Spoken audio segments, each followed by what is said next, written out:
பருவம் சுமந்து வரும் பாவாடை தாமரை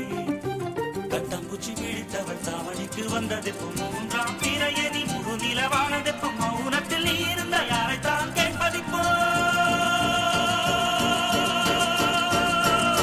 ஆத்தங்கர மரமே அரச மர இலையே ஆலமர கிளையே அதில் உறங்கும் கிளியே ஆத்தங்கர மரமே அரச மர இலையே ஆலமர கிளையே அதில் உறங்கும் கிளியே ஓடக்கர உழவு காட்டுல ஒருத்தி யாரு இவ வெளிச்சு நிக்கிற பருத்தி தாவி வந்து சண்டையிடும் அந்த முகமா தாவணிக்கு வந்த ஒரு நந்தவனமா